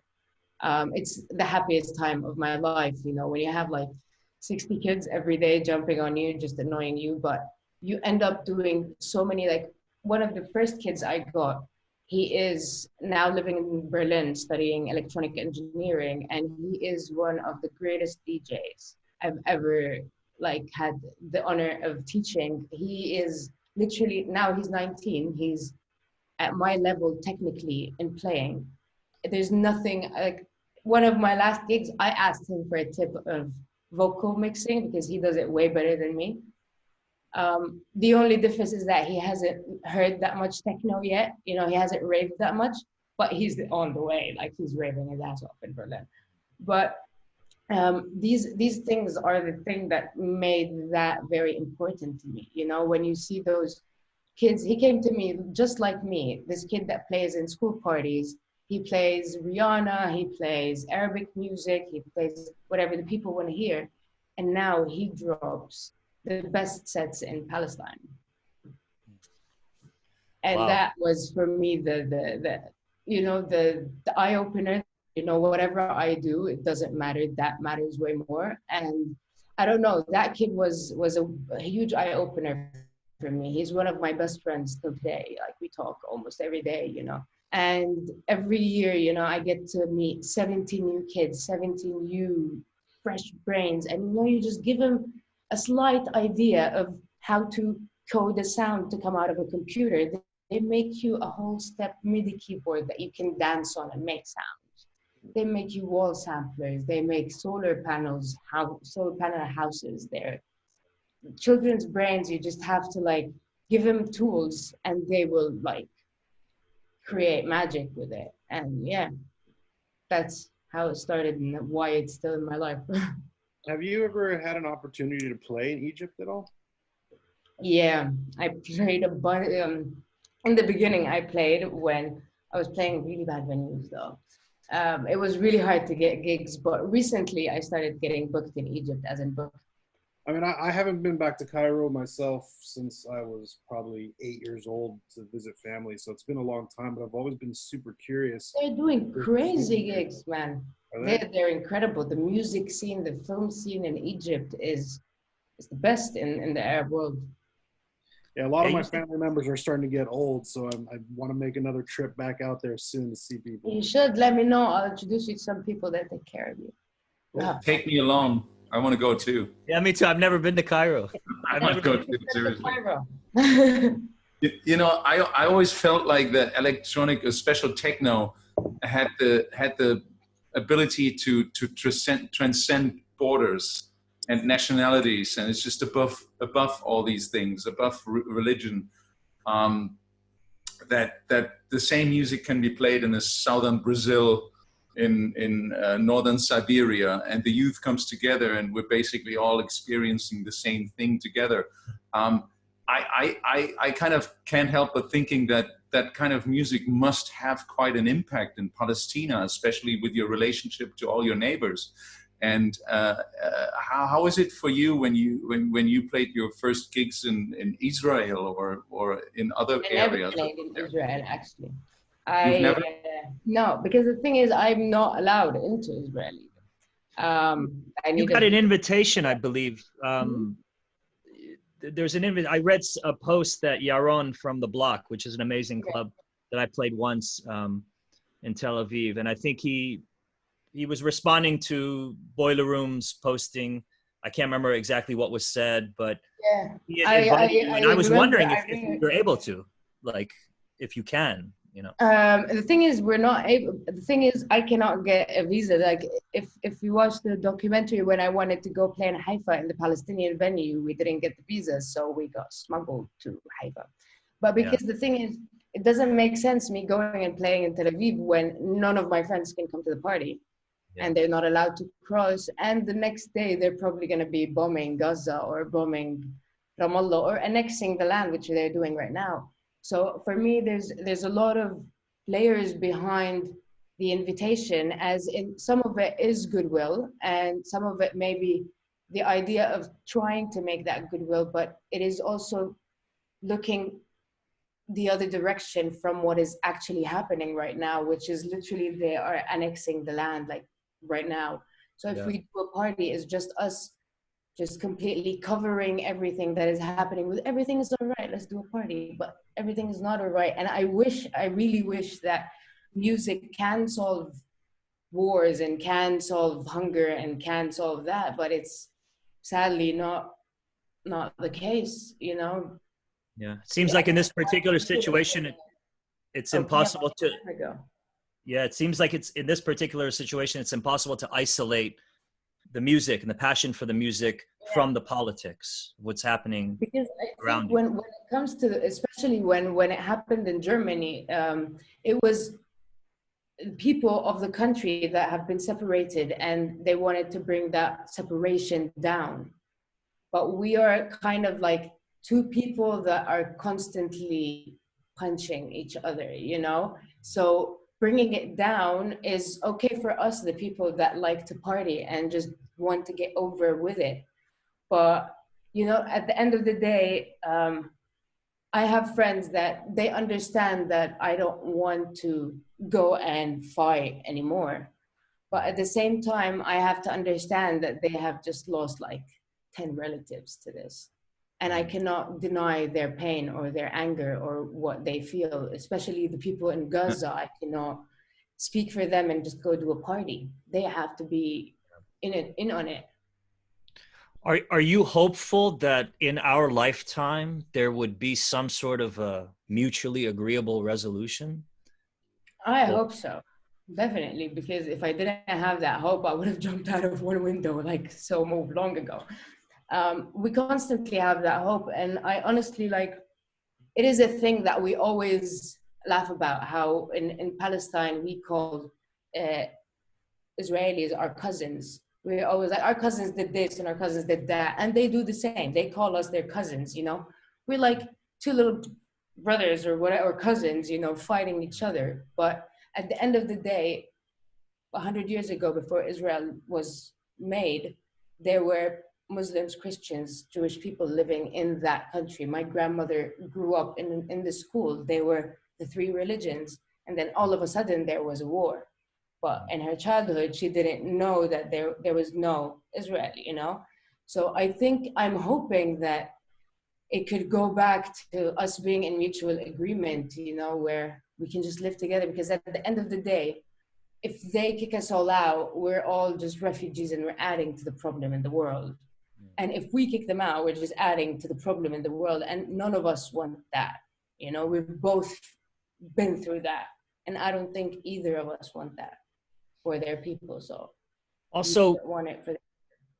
I mean, as we know and we've seen, life seems to be quite impossible in Palestine. How has the pandemic affected people's lives, you know? Because we don't really, I haven't really heard the impact that that's had. And I know things are quite difficult already. They've always been. How has the pandemic amplified that the situation that everyone's in, or has it?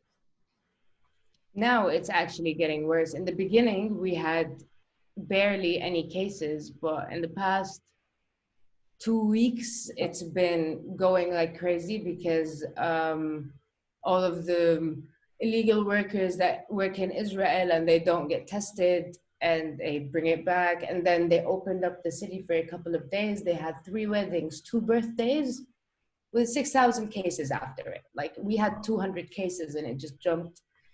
And now they're in lockdown again. You know, the only problem is that with that and with the annexation, people just feel like wherever they're going to, there's a block in their face. They cannot do anything. They just keep running into walls. And, you know, like, because for example, I call my family every day. They're all back in Palestine and they just like, yeah, we'll see tomorrow. You know, we'll see tomorrow. We have hope. You just wait to see. And that's it.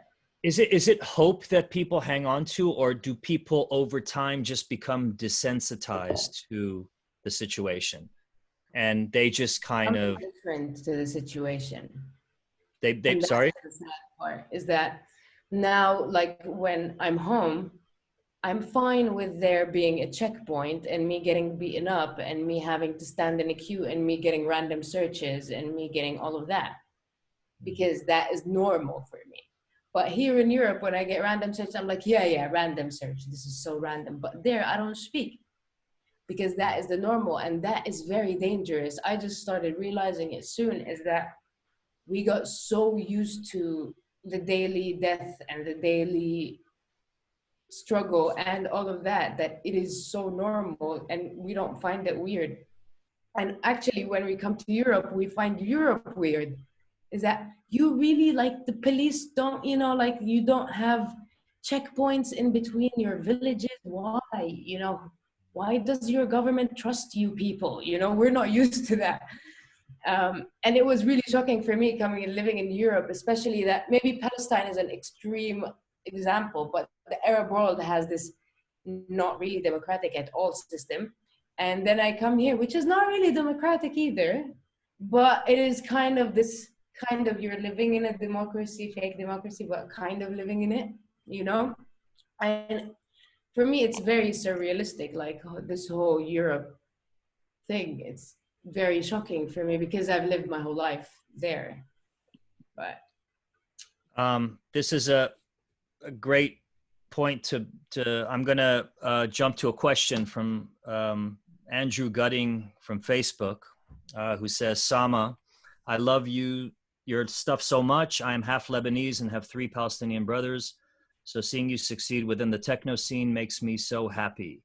Techno's history comes from a place of oppression and struggle for the Black community. Detroit, the Belleville 3. Do you feel the struggle and oppression of the Palestinian people comes out in your sets in a similar way, either consciously or subconsciously? Nice. Hard one. I don't think I do it that much consciously. Like, there's a couple of things in my life that I did that were consciously directly towards a message, you know, like there's one track I did with war sounds that were basically, the kick was a bomb and the melodies were people yelling and wailing, and, you know, like it was the sounds of the war that made the track.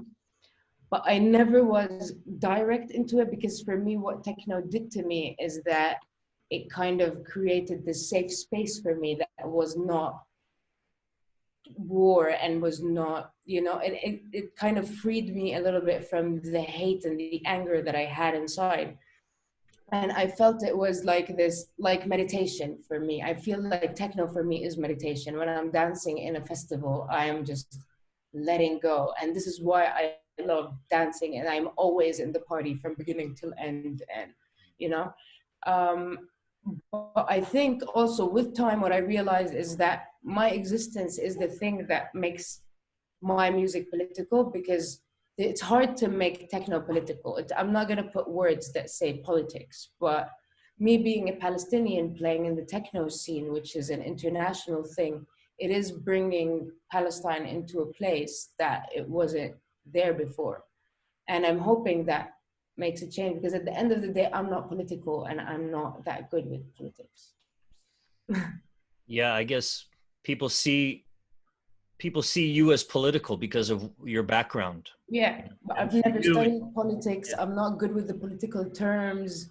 You know, I don't know how to answer like the perfect political answer. I just answer like a person answers, you know?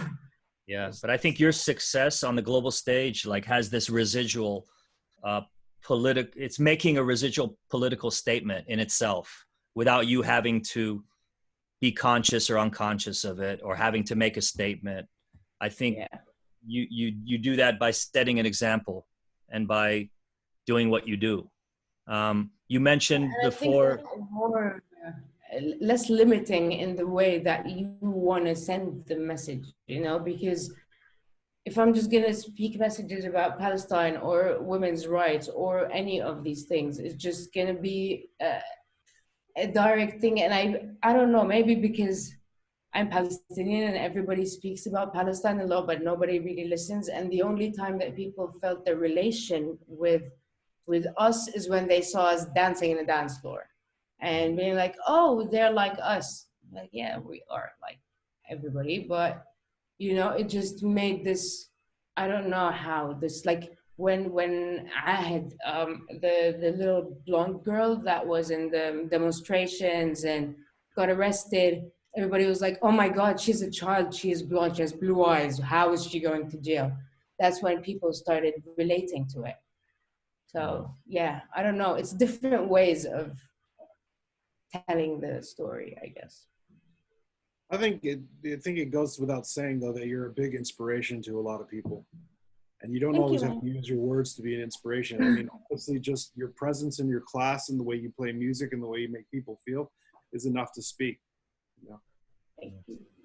Yeah, I can only agree to Mo. I've been listening so far, and I think the past 1.5 hours should be an inspiration for every young aspiring DJ from wherever they come, to see that as an inspiration, really. But I want to steer back a little bit to your career, because I mean, seeing everything blowing up after the Boiler Room set, and then you have these crazy 2 years, mostly living in Paris, as I understand. Yeah. And then 2020 happens, and poof, like, how did you experience the beginning of this pandemic? How is life for you now? How has everything been going? I mean, you're like up there, and everything, the world is opening up, and everything is crazy, and then this happens. It's like, can your life get any crazier? I know, it is so sad too. Like now, when I look at my schedule, and it was like it is all like red, because it's like postpone, canceled, postpone. And it's all like, I used to have such a green schedule with all like available, yes, going, confirm. And now it's just like, but I think it was kind of healthy for me. I needed the pause. I needed to take a step back and breathe and sleep. And I needed to, because the thing is, I came to France in the beginning to work on an album that I was working on like 3 years ago. And it was this collaboration between so many artists from different countries, and with electronic and experimental. And when everything boomed, I just started running after everything that is happening, and I never had the time to sit down and just chill. So now I'm finding it good that I'm having the time to actually open old sessions, clean up my laptop. Oh my God, you're essentially learning a lesson very early in your career that we've never learned. We're only learning the same thing that you're experiencing now. I'm learning that too right now. It's like, would we ever have taken this time off voluntarily? No, never. Fuck that. Never. And everybody's been like going like, we need a pause. We need time to chill. We need the life to like take it, just chill out, take a step back, you know? And it just gave it to us, just blunt like that. Deal with it. So it's good. Like I've been reading so many things I've been wanting to read. I've been like working on so much like productions, fixing my coding, practicing how to DJ more because I literally haven't practiced in the past 4 years. Everything I practice is on stage. What is we all have practice. what is practicing to you? Like what do you adding new games to the set. Okay. So like for example, like I was trying to code part of my K2, the lower buttons, and I just used them as shortcuts for the effects. So the delay goes to quarter, 3/4, and I was just like adding different buttons to do different things, but because they don't have, you cannot name them, so you have to like remember where to press it in a way. But that's it. I was trying to add these things, so I added these things. Now I'm trying to add Ableton into the set. And make sure it doesn't crash, because I don't know why every time they make a new Mac, it just gets worse or slower. Yeah, Chris and I have had extensive conversations about. Step away from Macs. Yeah, step away from them. What are you doing now in your life? I don't know how to use anything other than Mac. I'm trying to keep my old Mac alive as long as possible, but then I have to switch over to a PC. Oh God, no! Steve Jobs. I'm dreading that day, but I feel that it's looming. Like, wait, guys, over there in Los Angeles, why are you laughing? I was laughing because I saw Mo's face right now. I'm laughing because I feel the way she does. It's just like, oh, fuck, no, I can't go to a PC. Why, Steve Jobs, did you do this to me? I mean, putting our MacBooks in the environments that we subject them to, at some point, it's going to have an effect. No. We're not talking about the MacBook in environment. We're talking about flawed products. Yeah, now it's completely flawed. But like, imagine you pay this much for a Mercedes and then somebody bumps into you and it just completely crashes. Yeah. No, you can't. What about iPads now? So. iPads, no.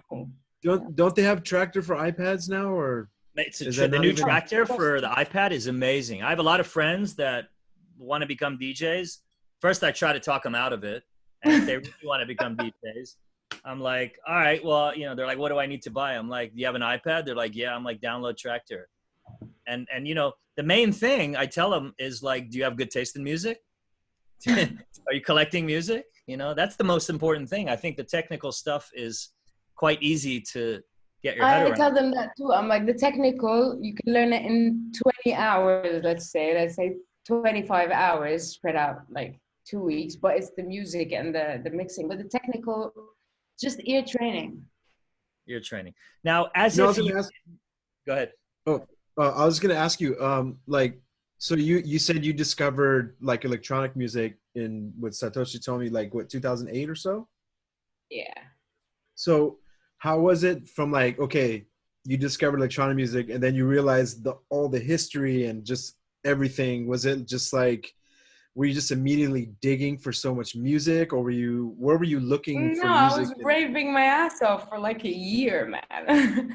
I partied for like a proper year. I watched everybody from Nick Warren, Tiesto, Armin, everybody. I've watched like any show that came into Beirut, even if it was 4 shows in a day, I would go to all of them. I never missed anybody. I just really didn't understand what anything was. And it was surreal. And it just created this environment that I've never felt before. When it's a normal party, it's a different environment. When it's 2 people dancing or like hip hop happening or something, it's completely different than that vibe of the venue and the rave and stuff. So the first year I was partying left and right, like didn't leave anybody out of it. I need to get a new beer. Are you besides the partying, like as you're discovering new artists and all this new music, are you scratching below the surface? Are you trying to dig into the past, into the roots of all these different genres? That's what I was kind of trying to ask. I think that's what David, after that 1 year, I started digging more, because also the teacher that came to teach us in Jordan, he walked into every class and just play techno and explain to us history and the mixing and the art form and all of the different subjects. But I never really got that much into the history as much as I just was dancing my ass off for like a year. Then I went and studied it, and at the end of that first year in Jordan, that's when I started discovering that, oh, synthesis is not like one instrument that does synthesis sound that you can play. It is actually different kinds and different ways, and I got way more into the art of synthesis. So I could tell you the history of synthesizers and Xenakis and John Cage and all of these guys way more than the history of techno. But with time, that's the thing. With time, you just start learning the stories and hearing from people. And like my first time in Berlin, I met, Sasha from Club Commission. His partner in Kit Kat and all of these clubs. Anyways, my first time in Berlin, I met him and he took me on a private tour in Berlin into all of these clubs. And he was the first person to tell me that techno was very in the phase of when the wall came down, etc. And it was very shocking for me, but he was also there. So him telling me is way more for, like, I would listen and I would hear it way more than me actually reading it in a book. Yeah. Because it kind of relates a bit in a different way. But I think with time, and I'm still learning so much about the history of techno. Like I really I learned about that there's Berlin and Detroit 3 years ago, maybe. And Frankfurt, if I may add. And DC? No, DC. There's no DC techno. Zero. I really think, but that's the thing. What I loved about techno is that it's not really, I didn't hear it as if it's connected to a country, maybe because I'm used to hearing music like with the oud or with a guitar, with a certain instrument that reflects a certain heritage. With techno, it didn't connect to anywhere for me. It just was this thing that was coming out of nothing, and I didn't get it. And then when I got that, it's actual electricity going in, and that was just like, whoa, like this whole. I always felt like techno is the first real global music with no nationality, period. Because it's just sounds. It has nothing really connected to any heritage, and I love that. It's just really universal. It has no lyrics. You don't have to speak any language to get it, and it's just like it connects. And this is why I find that it is one of the few genres that in a festival you find everybody in the same vibe. And it's actually fun to see that there's still this argument going on of who started it actually. Yeah, who started it? Frankfurt. David, that's gonna take up a whole other show. We're not going to open that can of worms right now. For that one, we'll get to many guests, man. Sama, as if you weren't busy enough, tell me a little bit. You mentioned earlier the PMX conference, which you started with in collaboration with IMS, and it's to bring the wider, it's to expose the Palestinian dance music scene to the wider kind of. Yeah, the wider dance music industry. But it's kind of like an indie thing too as well, right? I heard. Yeah, PMX was established. PMX is more like, Babel Med and and these festivals where they get professionals from everywhere to watch bands and shows and buy the show and tour with them, etc. So it's mainly made for indie bands, and these are the people that apply and showcase, and it's like this whole thing, and they get professionals from everywhere, booking agents, managers, etc., record labels and stuff. So usually they put the DJs that are in the show, they put them in between the bands. So usually people tend to go get a drink, think that it's just this music in between the bands. Mm-hmm. And they didn't really get any exposure. So we wanted to do a DJ's showcase as well. Mm-hmm. So us, IMS, and the PMX all partnered together, my collective and them, to do the showcase for the DJs. And we actually opened applications, and DJs that we've never heard of applied, and we heard of new people. And yeah, and that was the showcase that the police caught our new location and closed us in. But it was worth it. It was so worth it. And are there any We success? had the guys from Glastonbury with us, you know, when the police raided, you know how much, and everybody was there. Are there any success stories with some of the bands that were, and they're Palestinian bands, right? The bands. Yeah, they're all Palestinian bands. Definitely. I think Tut Ard are out touring, 47 Soul, Rasha Nahas.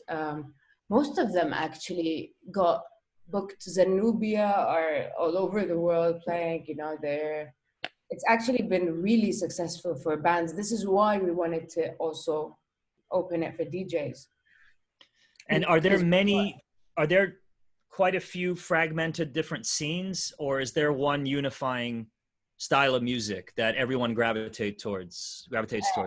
No, we have like literally there's from rock bands to hip hop bands to experimental, every genre of music you will find in there.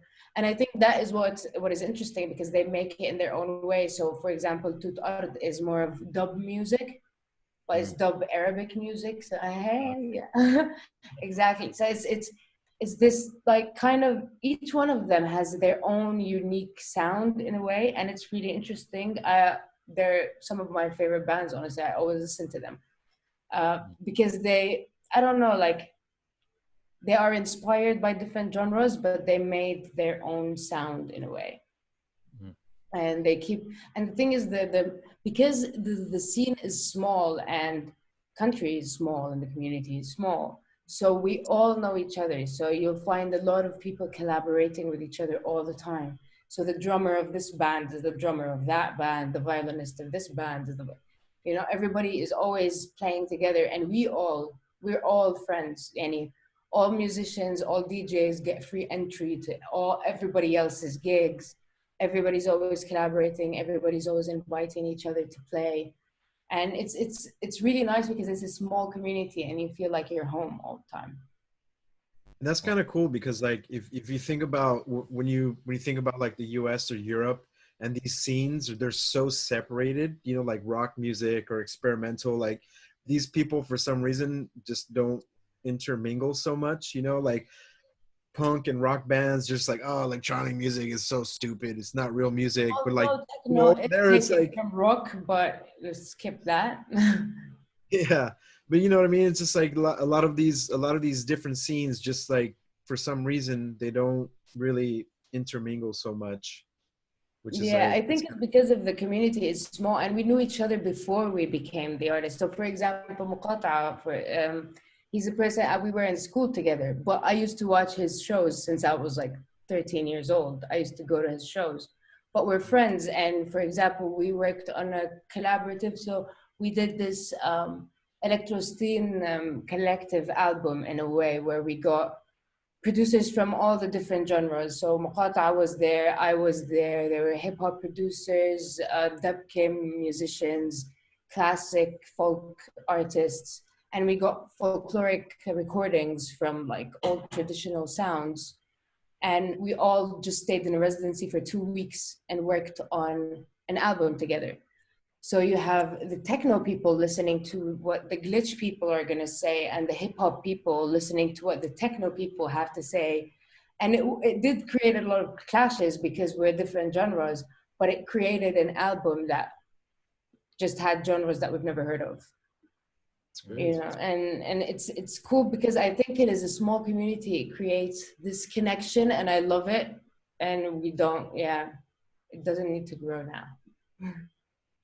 Chris, are you monitoring the questions? Are there any great questions from the viewers? There's actually something is popping up here and there from various people, which I'm curious too. How do you see the impact of social media on your career so far? Have you used social media a lot in order to advance your career, or just using it basically as a tool to let people know where you're playing, where you're at, or are you creating some sort of special? Well, honestly, I don't really understand social media that well. I'm still learning how to create a post on Instagram. I know how to share stories, thank God. I never really used so amazing to hear. You're not alone. It's the thing is, I've never been that much influenced by social media. I'm not that much connected to anything that, like, I don't check out anything that much. I usually check Facebook for the news, that's it. So I always thought that social media doesn't make any difference. I was wrong. They showed me that. But I'm not a person that tends to go to that, because for me, the people need to judge me on the music, because that's all I have to offer.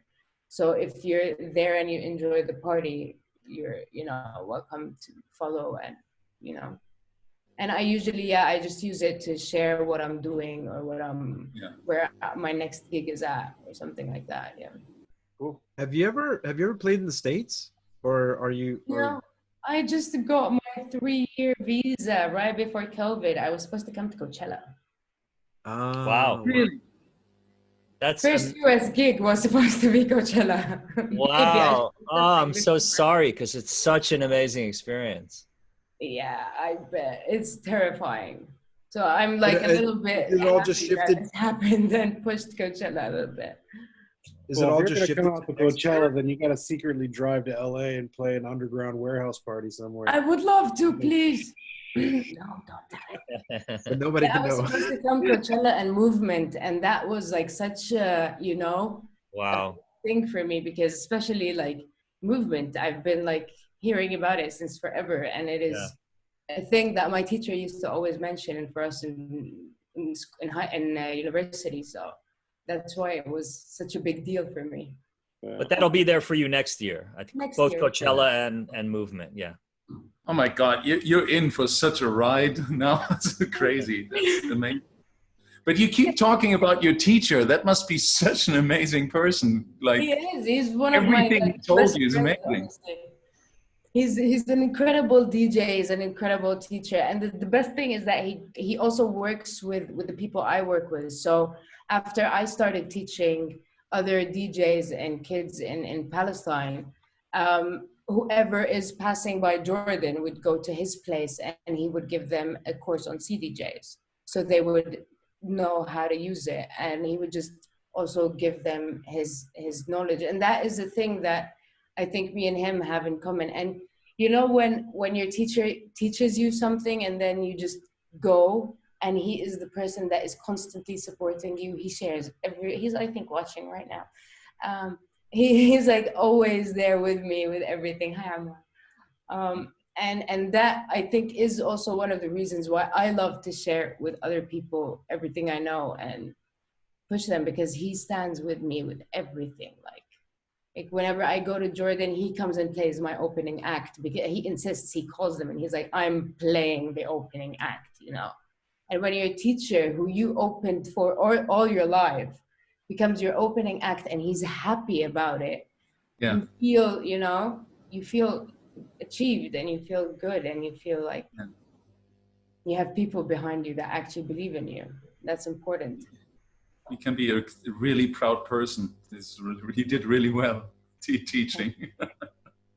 Thank you so much, Sama. You're a shining example of how our industry can transcend politics and borders and backgrounds and everything. It was a great getting to know you.